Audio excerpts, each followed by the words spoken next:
What's up guys, Ruppy here, and welcome to week 4 of the BBR-D League. It has certainly been an interesting ride so far, I will say that, in terms of our D-League play. We are currently sitting undefeated at a 3-0 record, plus 10 differential, which is not bad at all. We are definitely, making a statement, making it pretty clear how badly we want back into the main league. This journey does not get any easier though, but before I get into what awaits us this week, I do have to address something from last week. I've said it before, and I will say it again. I am not a fan of how I won last week. The whole timer running out thing.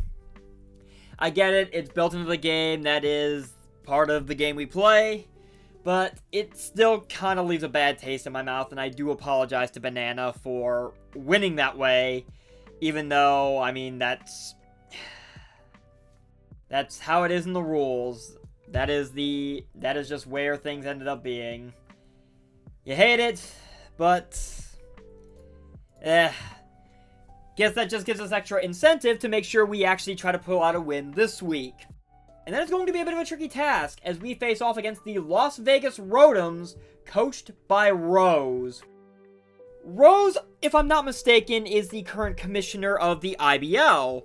And I do believe it is the same IBL, a revived version of it, that I played in quite some time ago. Had a good run in their 7th season, 8th season. I think I played 1 or 2 weeks before ultimately dropping, because that was around the time of the same issues I was kind of having that hindered my BBR run back in season 2 of that. But it is what it is, and that's obviously not Rose's fault. That is just where things were at with my life at that point. But Rose does have a bit of an interesting team he's got. He actually got his first win last week. He's currently sitting at 1-2. And handing us our first loss would definitely be the way he would want to go to keep his momentum going.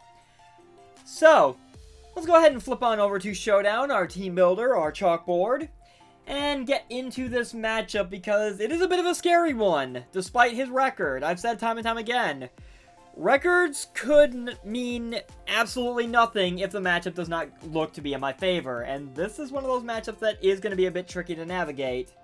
Rose's roster will be appearing off to the right, and it is as follows. Roaring Moon, Rotom Wash, Iron Moth, Snorlax, who is his Terra Captain, Screamtail, Tinkaton, Torkoal, Mudsdale, Decidueye, and Flamigo.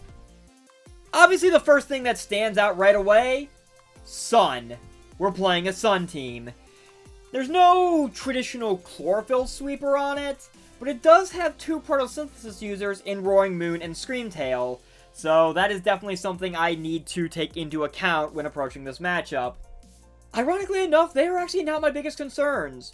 Roaring Moon is to some degree, but I feel there's actually a much bigger threat on this team, and its name is Iron Moth. While it is a future Paradox mod and doesn't have photosynthesis, it has Quark Drive instead, Iron Moth in the Sun, especially with choice specs, I'm going to be upfront, there is not a lot on my team that actually deals with that. I cannot eat those hits, and Iron Moth is fast enough that it is a problem that could potentially get out of hand if I'm not careful. I'm almost positive Iron Moth is going to come to this game just because of the absolute threat it is against my roster. I also would not be surprised to see Snorlax and Mudsdale coming as well. They are quite irritating tanks. Snorlax especially with Terra. Mudsdale, if it starts accumulating a whole bunch of stamina boosts, I do need to be wary of body press as well. Those are some beefy walls there that I'm going to have to try to find a way to break down. And that's also not even getting into the fact that he has a lot of Rock Setters on his team. He also does have Decidueye for Defog and Torkoal to be able to spin. So that is something I'm going to need to keep in mind with my own limited hazard options. But lots of Rock Setters, and ideally trying to keep rocks off my side of the field is going to make trying to manage this team a lot better. That is no easy task though, considering my options to do so are not the greatest. But let's get into my team and we will see if we can crack this puzzle. And it begins, once again, with Master Orc the Grimmsnarl.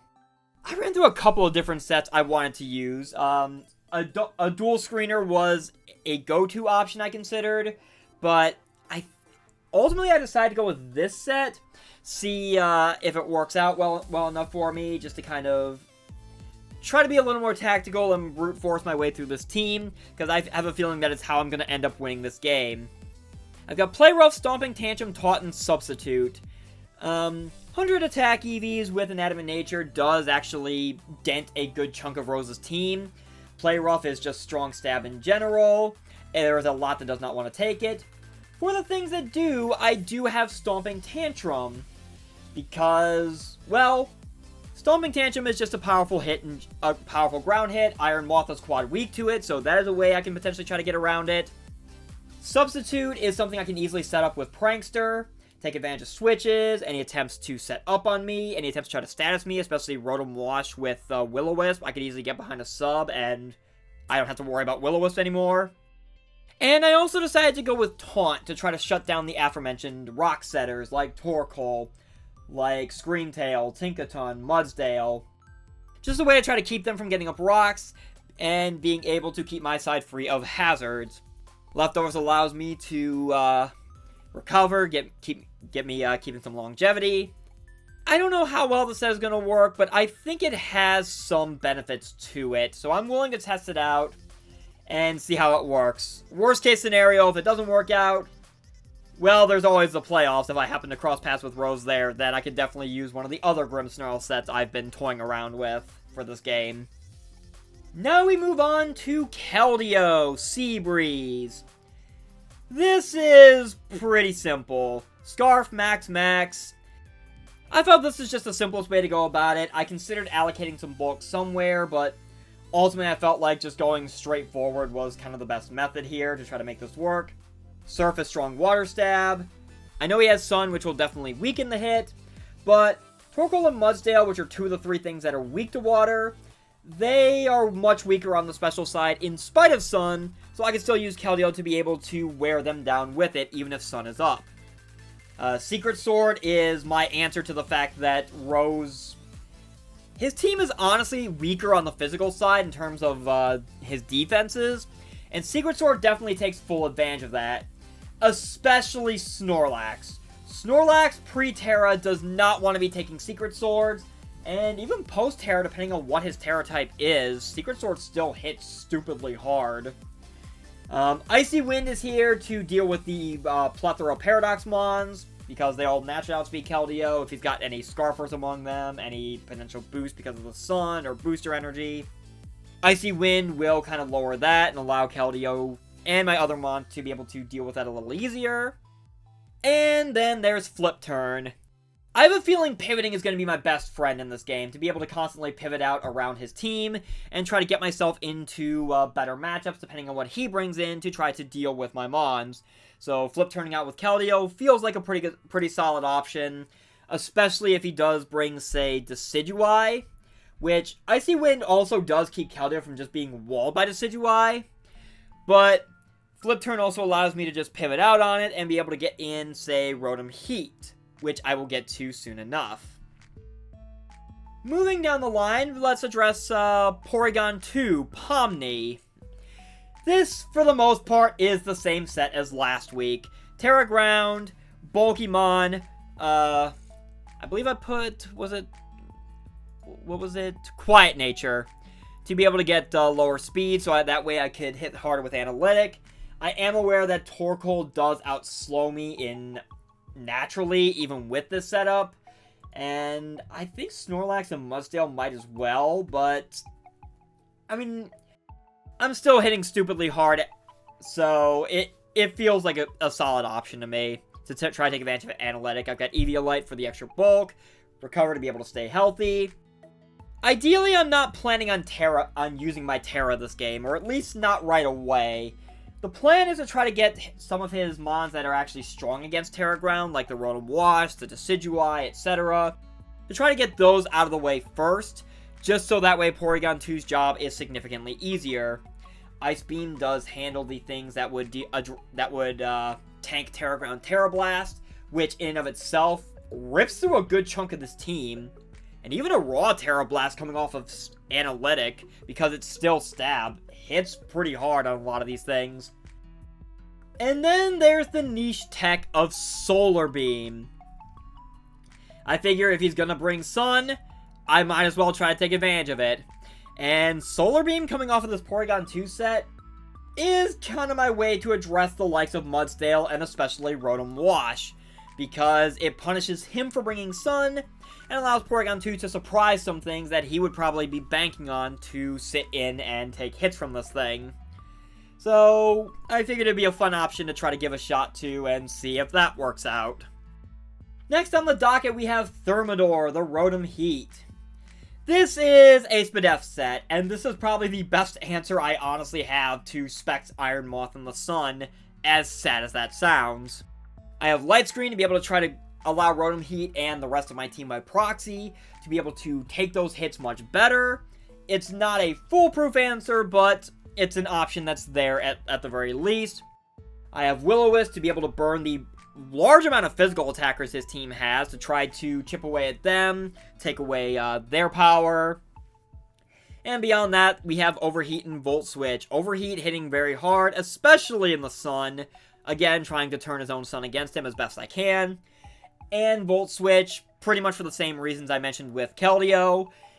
I know that Mudsdale blocks it, but I could easily just Will-O-Wisp Mudsdale from there, or pop it with an Overheat, and go from there. But beyond Mudsdale, Volt Switch allows Rotom-Heat to also pivot around and try to get me into much better matchups, because I really feel like pivoting around is going to be the key to me winning this game, if I can pull it off. Next, let's talk about Artemis the Ursaluna. Nothing too fancy here, just your typical bulky Guts AV set, as I have been known to run quite frequently. It's meant to tank hits, punch holes in his team. Guts takes advantage of potential stray Will-O-Wisp that Rotom Wash can be thrown around, while also allowing it to tank Hydro Pumps. Or, you know, any other status effects, like a Lava Plume from Torkoal, maybe a Sludge Wave from Iron Moth, that kind of thing. Just ways to try to get that status boost and potentially take advantage of it. Earthquake and Ice Punch honestly cover the vast majority of this team on their own. Earthquake because he does have a bit of a ground weakness. It's a bit of an iffy story because he does have Flamigo and Rotom Wash who are immune, and then Decidueye who resists. For Flamigo and Decidueye, that's where Ice Punch comes in to be able to address those, as well as also hit Roaring Moon really hard.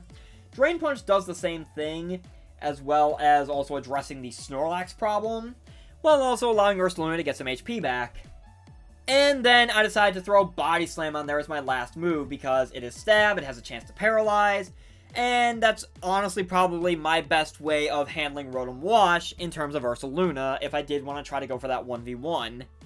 Probably not one of my brighter ideas, but I mean, it's there. It might work, it might not. Ursaluna's just here to punch holes in this team and try to open doors for me. And then, as what I will admit to being a very last-second addition to this team, I have Harvester the Scyther as my last Mon.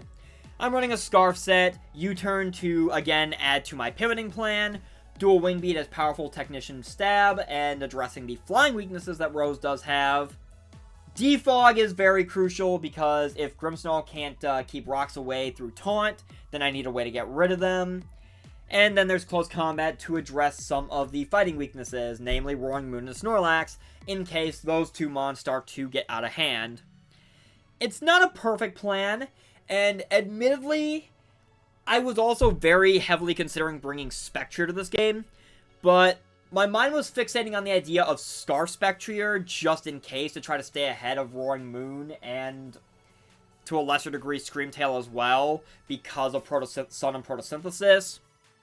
Ultimately, I decided maybe Spectrier is better on the bench this week, because Draining Kiss is honestly the best move it would have to really hit Roaring Moon with, and I don't think that's working out too well for me, not without at least a couple Grimnade boosts, because despite being quad weak, Draining Kiss is a weak move, and Roaring Moon does have good special bulk. So I figured I would leave Spectre on the bench this week, see how it plays out. Worst case scenario, again, maybe I'll meet Rose again in playoffs, and we could address the issue there. Maybe then I will bring the Ghost Horse if not bringing it turns out to not work out for me this game. But that is going to be the team as I go ahead and flip back over to the locker room. I did rush this a bit, admittedly. I probably didn't explain things as thoroughly as I could have.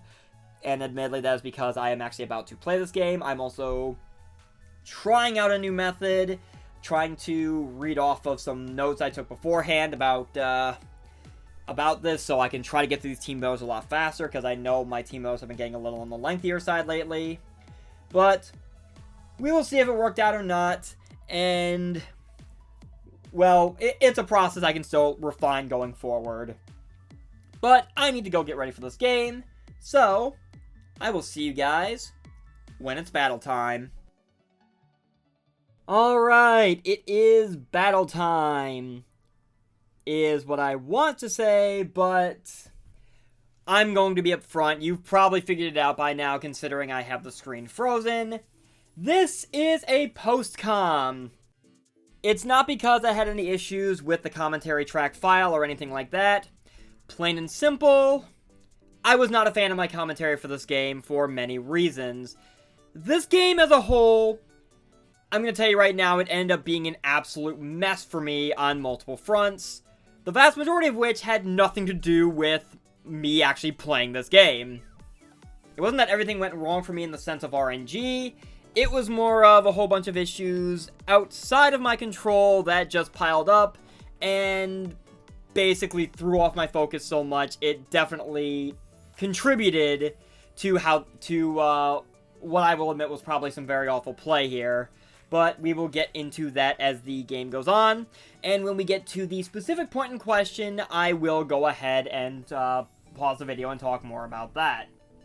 Anyway, going over the team that Rose did bring: Roaring Moon, Rotom Wash, Tinkaton, Mudsdale, Decidueye, and Screamtail. I was pleasantly surprised to not see Iron Moth. I was almost positive that thing was coming, because Specs Iron Moth in the Sun was such a huge threat to me. Also, the fact that he didn't bring Sun at all, which made my Solar Beam shenanigans with Pomni a little less useful, because now I would have to wait for the 2-turn charge up. No Snorlax also kind of caught me off guard. At first, I was thinking, maybe this will actually make things a little easier for me, because these bigger threats aren't here. So that was at least the mindset I was going into the game with. So we will see soon enough that Rose actually brought a really clever team in spite of what I thought were a lack of the biggest threats he could have had to throw at me. So I end up leading Rotom-Heat, figuring it's the safest lead I've got. He ends up leading with Rotom Wash, which is the one thing I really did not want to see. That is the worst possible matchup I could have had for my Rotom right out of the gate. Rotom Mirror Match right away, not a fan of it. I'm debating what I want to do because, I mean, obviously I don't want Rotom-Heat to take a ton of damage. I could just Volt Switch out. I was going to decide to Light Screen, figuring he would probably Volt Switch out. He ends up just going straight for a Hydro Pump and doing a ton of damage to me, which obviously is not a good thing. Rotom-Heat has taken a huge chunk of damage right out of the gate. At least I do have my Light Screen up, but the cons definitely outweigh the pros in this situation, considering I figured he would Volt Switch, predicting me to go ahead and switch out, not liking this matchup. So now I'm in a bit of a pickle, because even with the Light Screen up, I'm pretty sure this Rotom Wash will still take me out. Especially since, based on that damage, I'm pretty sure I'm figuring at this point it's a more offensive variant. So I proceed to switch into Porygon 2, knowing I can take anything with my Eviolite and with my Light Screen up. He proceeds to Volt Switch out now, which, I mean, it was a nice thought thinking I could have it one turn earlier, but it is what it is. So Palmy's just sitting in here, dancing around, and he decides to go into Decidueye. Almost immediately, I know what he's trying to do. He's looking for the knockoff, and I would rather not lose Pomni's Eviolite. So I debate about it for a few seconds, and I ultimately decide to go into Scyther, because I feel Scyther is probably the mon on my team that has the least use for its item, considering it was the literal last second addition to my team. So I do send in Harvester, and I do lose my Scarf, which is completely fine with me. At this point, I'm pretty sure he's going to switch, because he really doesn't want to take anything Harvester could throw at it. Ultimately, I decided to go with Dual Wing Beat, because it is the best option I think I have to hit most of his team. He decides to go into Mudsdale, which it is going to get 2 stamina boosts off this, which does suck. But I'm thankful for the chip damage I do get off, even though I do see leftovers here. And now I'm figuring, okay, I know I could end up getting it to +3 if I go for a U-turn, but it's still more chip on it that I could potentially utilize. It's just a matter of what would I want to switch out into. And it's a tricky call, honestly, because this Mudsdale is... yeah. So I do end up U-turning out. He does get up to +3 defense because of stamina. I don't want to send in Porygon 2 because I'm fearing the potential body press this thing could throw at me. So ultimately I decided to go into Rotom-Heat, figuring it is my best middle ground play. He does end up going for Stealth Rocks here, so rocks are up, and I now have a problem, because I need these rocks to go away, like, right now. And unfortunately, I'm going to have to get Scyther back in to do that. I do decide to go for Will-O-Wisp, however, figuring a Burn Mudsdale is a lot less of a threat, especially since the Burn would also affect Body Press because it's a physical move, even if it doesn't work off of the attack stat. He decides to switch out and goes back into Rotom Wash, which is absolutely fine on his part. I'm at least glad that I land the Will-O-Wisp, because it's residual chip I can use to try to wear down this Rotom, so I at least have that going for me. There is also the fact that my light screen wore off on the previous turn, so I definitely do not want to keep Thermidor in here. The last thing I want is to lose my Rotom, losing the potential Hydro Pump prediction once again. So ultimately, I do decide to go back into Porygon 2, figuring it is just the best all-purpose wall I have for the situation. I do take Rocks damage. He does in fact go for the Hydro Pump and hits it. He's 2 for 2 on Hydro Pumps this game, which... I mean, good for him. I know the frustration of banking on those kinds of accuracy moves. I can be mad about him not missing, and that being luck in his favor, but what can you do? Ultimately, I decide to go for Ice Beam because I'm almost positive he's going to Volt Switch out, and I'm banking on him going back into Decidueye because he would really want this Eviolite off my Porygon 2. So I do, in fact, call that correctly, and then I look at the damage and realize that should have done a lot more coming off of Analytic, even with my special attack investment. This thing is Assault Vest. So I do have that now lingering in the back of my mind. I debate going back into Harvester because I'm pretty sure the knockoff is coming, but ultimately, for whatever reason, I decide it's better just to let Porygon 2 recover right here to get HP back and lose my Eviolite in the process. I think I'm banking on Porygon 2's absurd bulk even without the Eviolite because this is a rather bulky duck to be able to try to carry me through. I end up recovering a second time to get back up to full as he goes for a Leaf Blade. And at this point, I just go for an Ice Beam to try to wear this thing down even further, as I believe he's going to end up switching here. I do have the video sped up to 200% because there was a lot of turns where we were both kind of really thinking. We both ran down our chest timers quite a bit, so not enough it would have been a repeat of what happened with Banana last week, but enough that you knew we were both really thinking through our plays and trying to find the best option at that point in time. Anyway, he does switch out to Decidueye, and he goes into Scream Tail, which takes the Ice Beam. I debate switching out here, but ultimately I decide against it because Pomni is really not in the worst of spots right now. He reveals Wish as I just go for a raw Terra Blast to try to wear this thing down. And at this point I'm thinking, okay, he's probably going to try to pass the Wish into Decidueye, so I go for the Ice Beam. He ends up revealing Psychic Fangs here, which is chip on Porygon 2. Porygon 2 does take it because Screamtail is not the most... This particular Screamtail set's not the most offensive thing in the world, as he takes the Wish, sets another one up as I go for a Terra Blast. I go for another Terra Blast again, figuring he's going to keep perpetuating this cycle to try to keep Screamtail healthy. And I did get a bit tunnel vision here because from that where this thing's health is at, I was positive a Terra Blast might be able to take it out before it receives the Wish. I will admit in retrospect, Psychic Fangs was a good call on his part in case I did end up bringing the Scream's Grimmsnarl that I had considered. He does switch out here back into Decidueye, so that thing's going to get back up to full as I am not Terrastalized, so a Terra Blast will do nothing to this thing.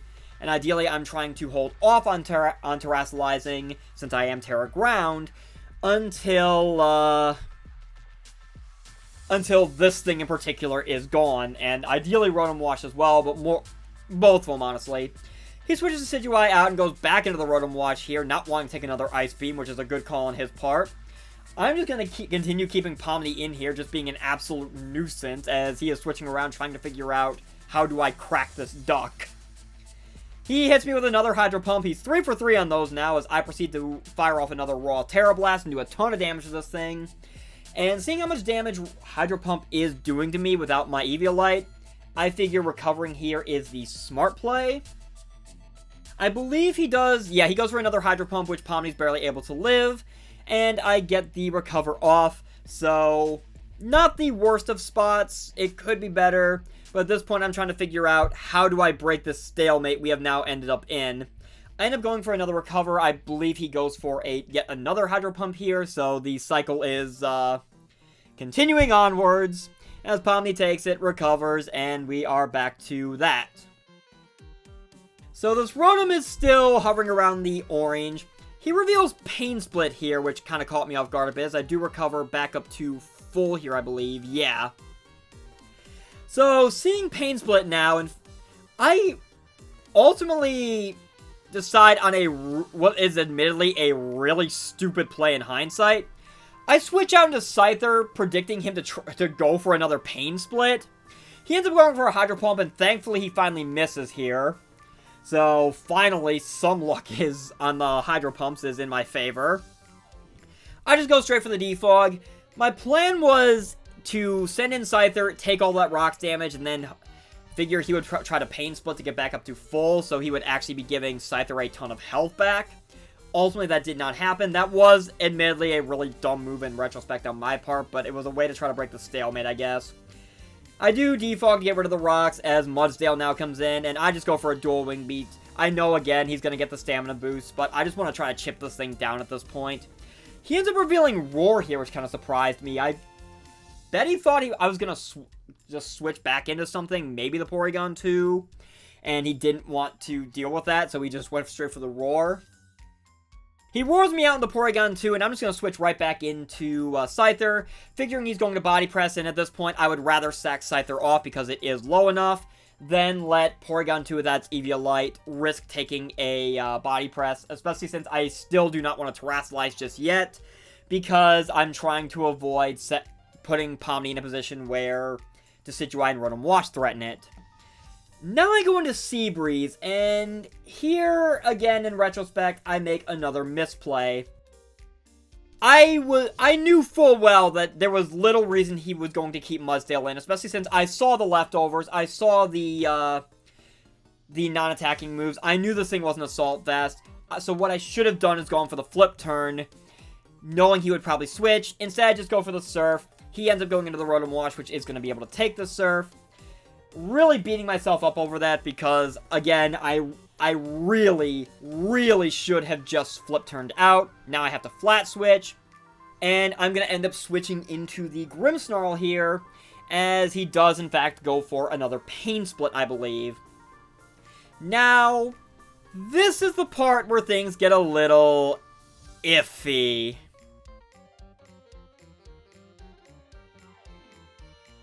So, what happened was, after I locked in the switch to Grimmsnarl while the animations were playing out, my controller ended up dying on me.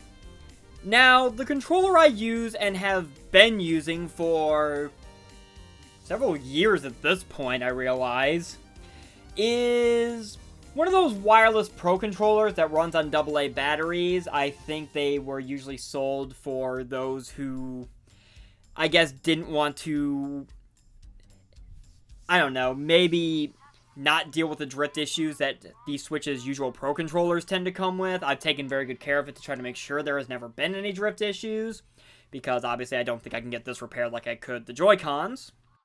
But when it died on me, I tried to rush to change out batteries at this particular point while the animations were playing so I could have time to select my next move.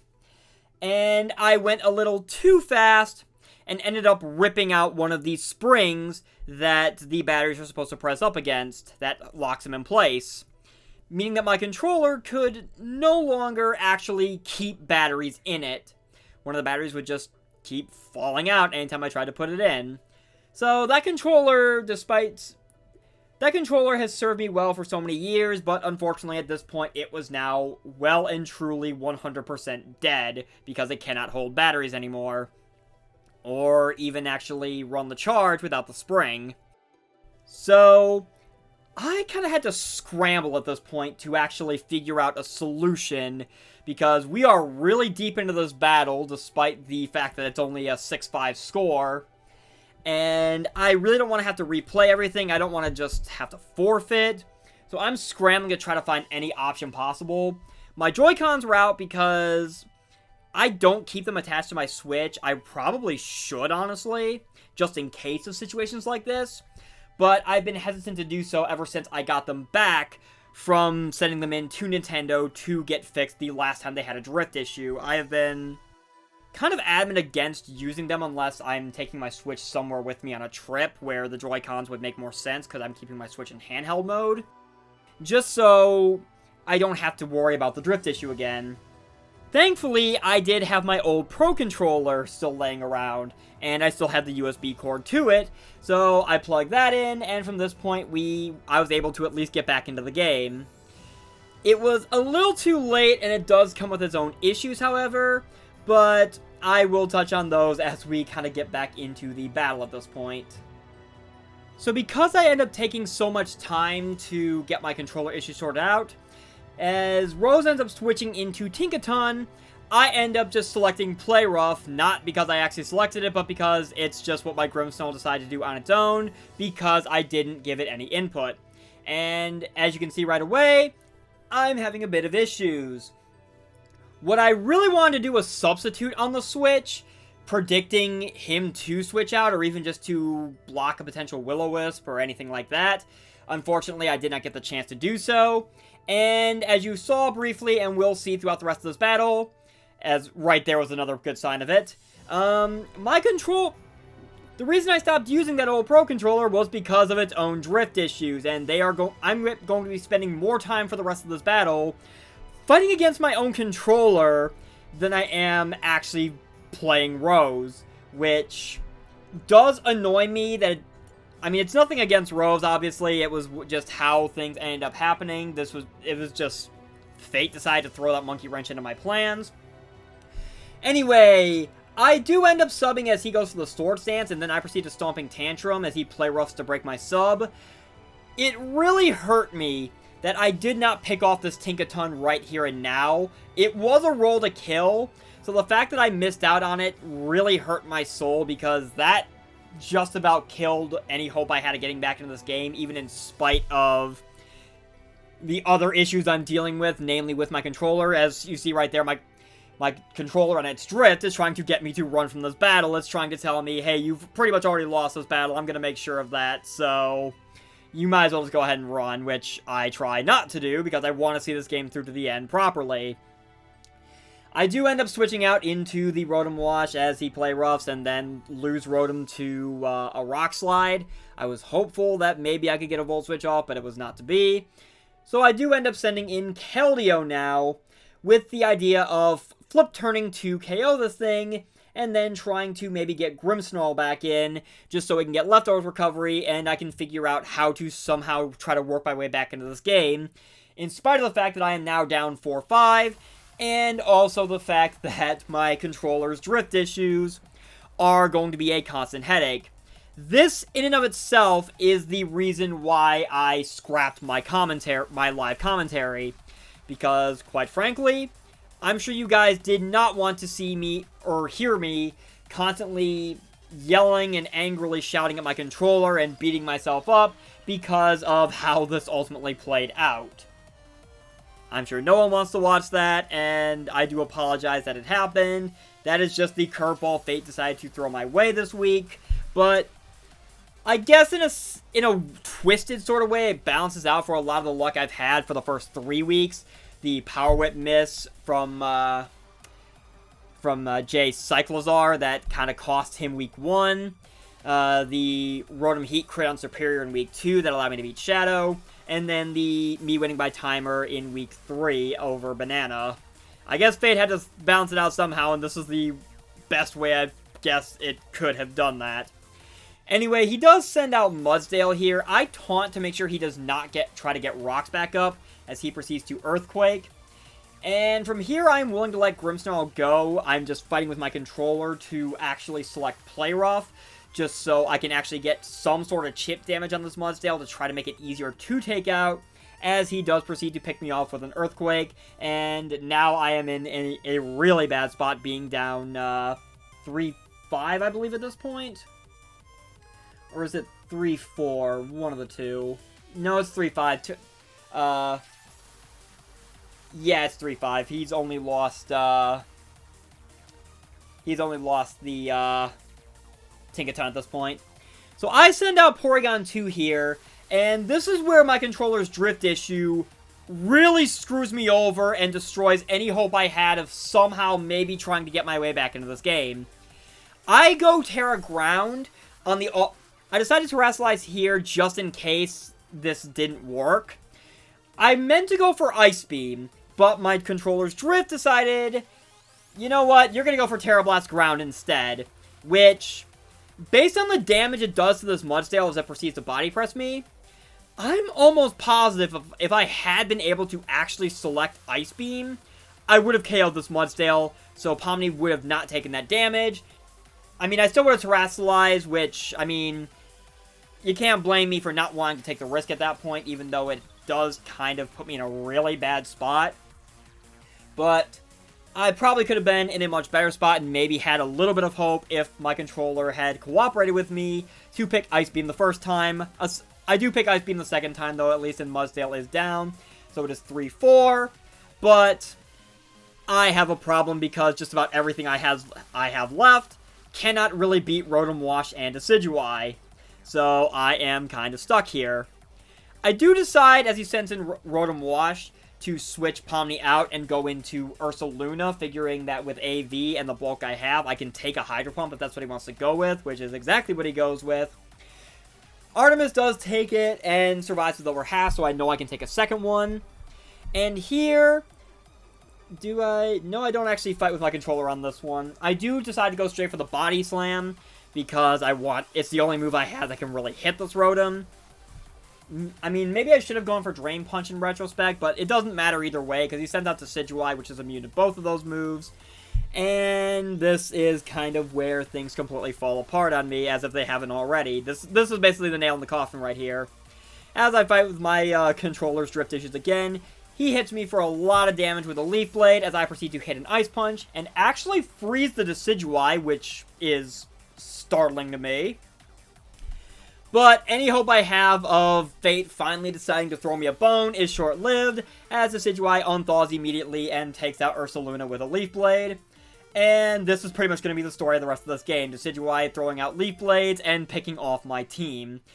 I will tell you right now, this is pretty much the end of the game. Rose is going to end up winning 4-0 out of this. This Decidueye is going to clean up from here. Though, there is something I still need to talk about, however, as I go ahead and go for Icy Wind with Seabreeze as I send Keldeo in. Rose admitted to me after the game, and I did see the set, that this Decidueye had an attack lowering nature. This is because he originally was going to go for Leaf Storm, I believe. It was meant to be more of a special utility set, before he decided to just go all in with the physical offense to go with the knockoff and on this AV set. So he was baffled as to that Leaf Blade OHKOing my Keldeo, because even with me running the set I did, it should not have OHKO'd. And it probably shouldn't have OHKO'd Porygon 2, or killed Porygon 2 from that range as well.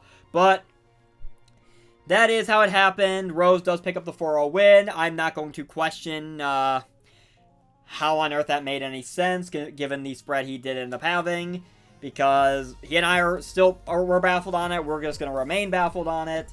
But that game was pretty much over from that point anyway, so no sense in really dwelling on it. So that is going to be the game. I apologize for the absolute mess that it turned into on my end.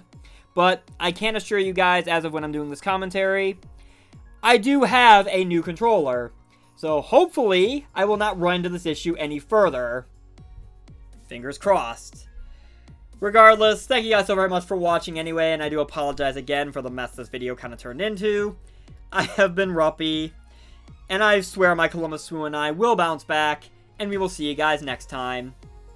Take care.